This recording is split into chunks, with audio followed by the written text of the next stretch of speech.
To be older than my grandmother's grandmother. Extremely old. Often used humorously or to exaggerate the age of something. Describing someone or something that is ancient or of great age. That story is older than my grandmother's grandmother. It's been around forever. The tradition of baking bread is older than my grandmother's grandmother. It's been passed down for generations. That joke is older than my grandmother's grandmother. I've heard it a million times. The history of the town is older than my grandmother's grandmother. It dates back to ancient times. The building is older than my grandmother's grandmother, but it's still standing strong. To be long in years. To have lived for a considerable amount of time. To be elderly. Describing someone who has reached an advanced age. The residents of the retirement home are all long in years, but they still enjoy each other's company. She may be long in years, but her mind is as sharp as ever. Despite being long in years, he maintains a youthful spirit and sense of humor. As he grew long in years, he became more reflective about his life and accomplishments. Despite being long in years, she remains active and engaged in various activities. To be set in one's ways. To be inflexible or resistant to change, especially regarding one's beliefs or habits. Describing someone who is unwilling to consider alternative viewpoints or adapt to new ideas. Being set in your ways can be a disadvantage in a rapidly changing world. She's set in her ways when it comes to politics. She never wavers in her support for her party. My grandfather is set in his ways. He refuses to use a smartphone because he prefers his old flip phone. He's set in his ways about what constitutes real art. He refuses to appreciate any contemporary works. The company's management is set in their ways. They resist any suggestions for modernizing the workplace. To have a bee in one's bonnet. To be preoccupied or obsessed with a particular idea or opinion. Describing someone who is fixated on a specific topic and frequently talks about it. He's got a bee in his bonnet about politics lately. Every conversation turns into a debate. My boss has had a bee in his bonnet about productivity ever since the company's profits dipped.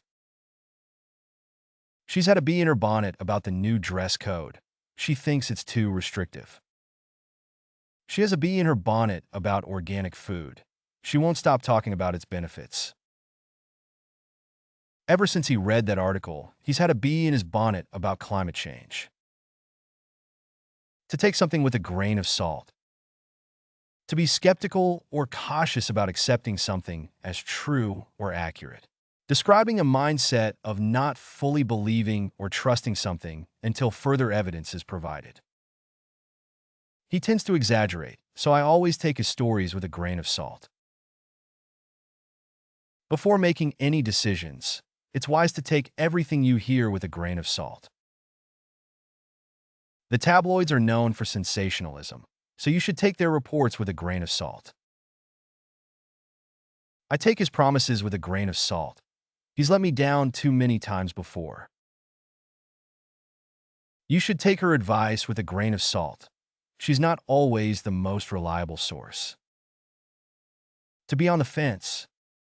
To be undecided or neutral about a particular issue. To not have a strong opinion either way. Describing someone who is hesitant or unsure about committing to a specific position. She's on the fence about moving to a new city. She's worried about leaving her friends behind. I'm on the fence about joining the club. I'm not sure if I have enough time to commit. I'm on the fence about whether to accept the job offer. There are pros and cons to consider. Many voters are on the fence about the candidate. They're waiting to see how the debates unfold. He's on the fence about the proposal. He can't decide if it's worth pursuing. To have a bone to pick with someone. To have a complaint or grievance with someone. To want to discuss or address an issue with them. Describing a situation where someone is annoyed or frustrated with someone else's actions or opinions. I have a bone to pick with my friend about canceling our plans at the last minute. The customer has a bone to pick with the company about the faulty product they sold him. I have a bone to pick with my neighbor about his loud music late at night. He has a bone to pick with the restaurant staff about the poor service he received. She has a bone to pick with her coworker about not pulling their weight on the team project. To see eye to eye. To agree or have the same opinion as someone else. Describing a situation where two or more people share similar viewpoints or perspectives. We see eye to eye on the importance of environmental conservation. It's refreshing to find someone I can see eye to eye with on politics. Despite our differences, we see eye to eye on most issues. Even though we come from different backgrounds, we see eye to eye on the need for equality. We don't always see eye to eye, but we respect each other's opinions. To be of two minds. To be undecided or unsure about something. To have conflicting opinions or feelings. Describing a state of indecision or ambivalence regarding a particular issue or decision. I'm of two minds about investing in the stock market. It could lead to high returns, but there's also a risk of losing money. I'm of two minds about whether to attend the conference. On one hand, it's a great opportunity, but on the other hand, it's expensive. They're of two minds about moving to a new city. It would mean better job prospects, but they'd be far from family. She's of two minds about accepting the job offer. The salary is attractive, but she's unsure about the company culture. He's of two minds about selling his car. He could use the money, but he's sentimental about it. To be a pain in the neck. To be annoying or troublesome. Describing someone or something that causes frustration or irritation. Having to commute for 2 hours each day is such a pain in the neck. Dealing with paperwork is such a pain in the neck. Her neighbor's loud parties are becoming a pain in the neck. His constant complaints are a real pain in the neck. Trying to assemble this furniture is proving to be a real pain in the neck. To be a pain in the backside. To be extremely annoying or bothersome. Describing someone or something that causes ongoing inconvenience or difficulty. Her computer crashing right before the deadline was a real pain in the backside. Dealing with bureaucracy can be a pain in the backside. Fixing this leaky faucet has turned into a real pain in the backside. Trying to find parking in this city is always a pain in the backside. Having to redo the entire project because of a mistake was such a pain in the backside. To be a thorn in someone's side. To be a persistent source of annoyance or trouble for someone. Describing someone or something that continually causes frustration or difficulty. His chronic lateness has become a thorn in his boss's side. Dealing with the unreliable internet connection has been a thorn in our side. The noisy neighbors have become a thorn in our side. The project's tight deadline has been a constant thorn in my side. The ongoing dispute with the landlord has become a thorn in our side. To be a pain in the rear. To be a source of annoyance or inconvenience. Describing someone or something that causes frustration or difficulty. Her constant criticism is a pain in the rear. The traffic congestion during rush hour is a real pain in the rear. Having to work overtime on weekends is such a pain in the rear. Dealing with customer complaints is often a pain in the rear for retail workers. The malfunctioning printer has been a pain in the rear all week. To be a sore point. To be a sensitive or contentious issue. Describing something that causes discomfort or distress when mentioned or addressed. Bringing up her failed business venture is a sore point for him. The company's layoffs are a sore point among the employees. Discussing politics has always been a sore point in their relationship. The lack of diversity in the workplace has become a sore point for many employees. The topic of his divorce is a sore point with his family. To be a thorn in someone's flesh. To be a persistent source of irritation or trouble for someone. Describing someone or something that continually causes annoyance or difficulty. The neighbor's barking dog has become a thorn in our flesh. His constant interruptions during meetings are a thorn in the boss's flesh. Her inability to meet deadlines has been a thorn in her supervisor's flesh. The leaking roof has been a thorn in the homeowner's flesh for months. The ongoing legal disputes have been a thorn in the company's flesh.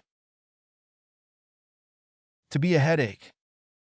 To be a source of annoyance or trouble. Describing someone or something that causes stress or difficulty. Dealing with the bureaucracy of government agencies is always a headache. His constant complaints about the office temperature are giving me a headache. Trying to coordinate everyone's schedules for the meeting has been a headache. The constant bickering between siblings is a headache for their parents. Managing the budget for the project has become a headache due to unexpected expenses. To be a pain in the butt. To be extremely annoying or troublesome. Describing someone or something that causes ongoing inconvenience or difficulty. Having to fill out all this paperwork is such a pain in the butt. The constant interruptions at work are a pain in the butt.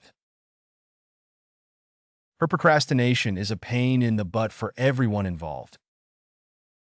Dealing with technical support over the phone can be a real pain in the butt.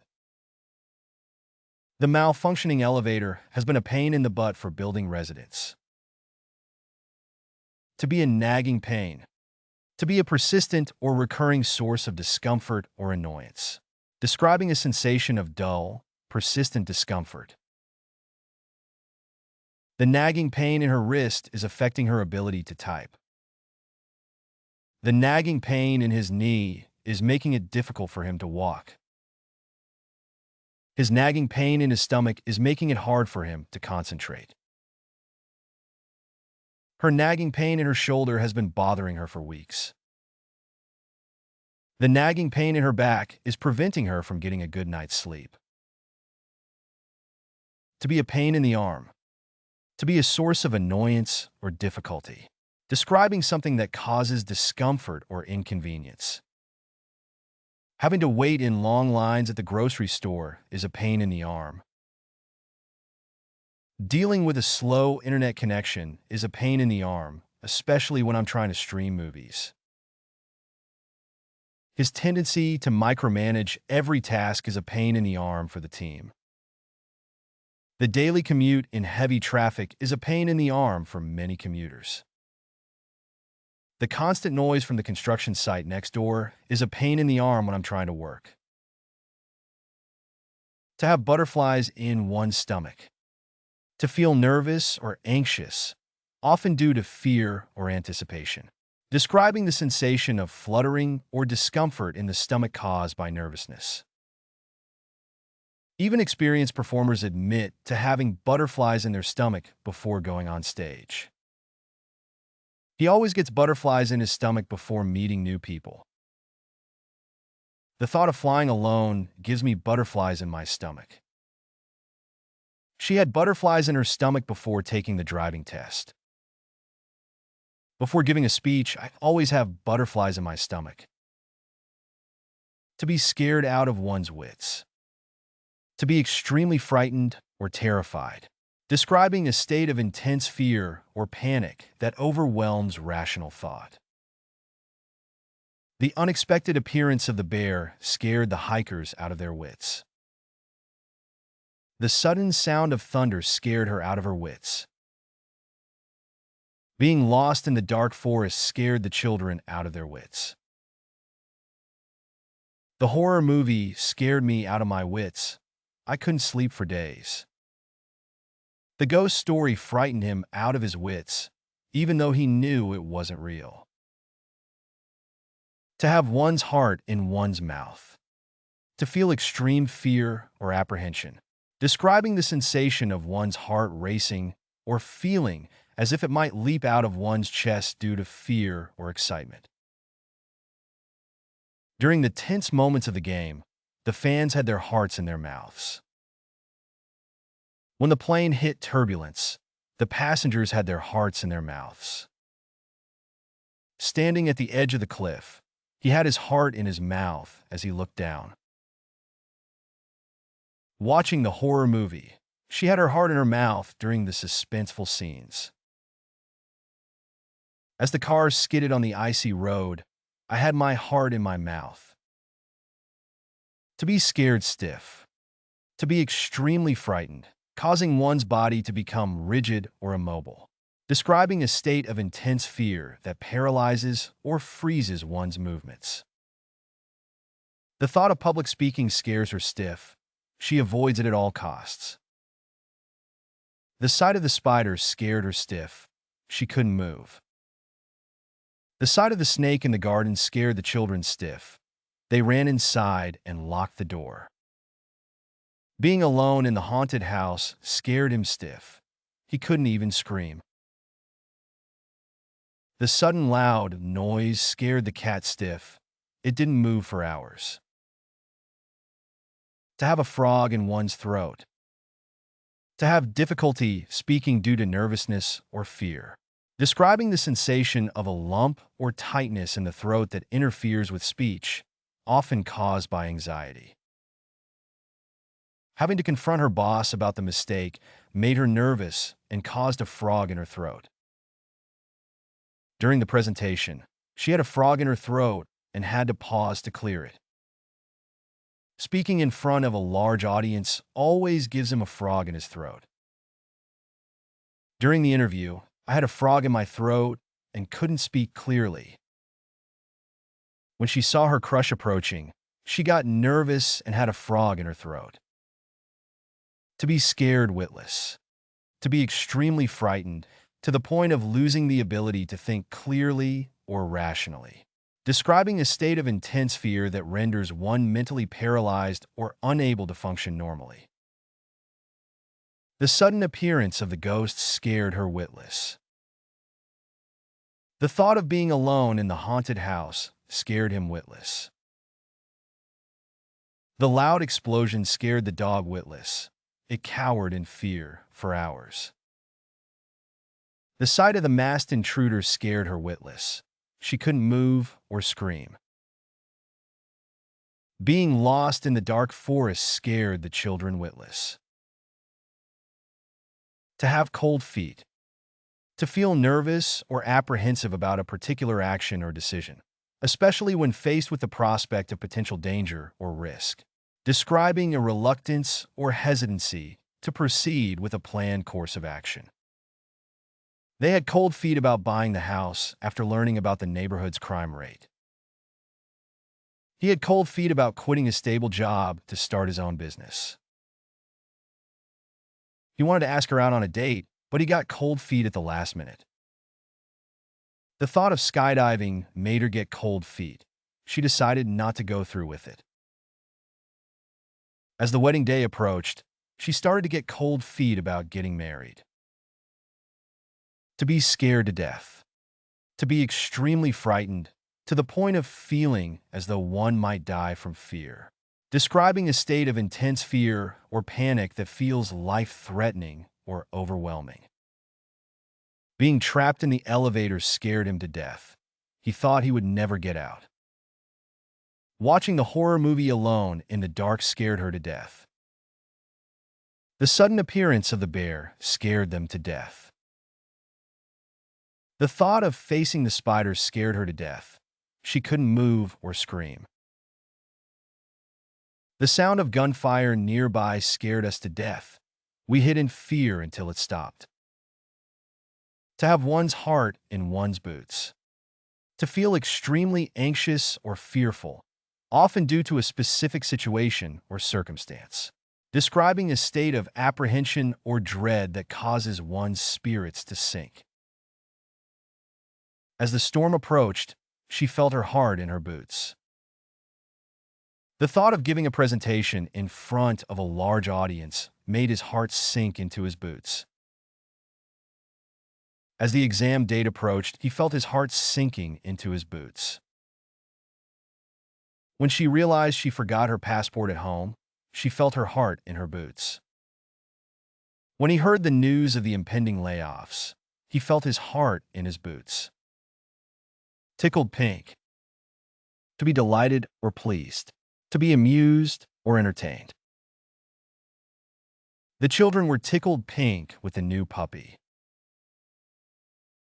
He was tickled pink by the hilarious comedy show. Grandma was tickled pink when the whole family came to visit her. She was tickled pink when she received flowers from her secret admirer. Getting a promotion made him tickled pink. Living the high life. To live luxuriously or extravagantly. To enjoy a life of pleasure and indulgence. They flew to Paris and spent a week living the high life. Ever since he won the lottery, he's been living the high life. After years of hard work, she finally made enough money to start living the high life. He inherited a fortune and immediately started living the high life. Being a celebrity means you get to live the high life. Level up your English. Master vocabulary, idioms, and phrasal verbs with fun quizzes. Translate meanings into 104 languages. Download now. Link in the description. Please like and subscribe to our channel.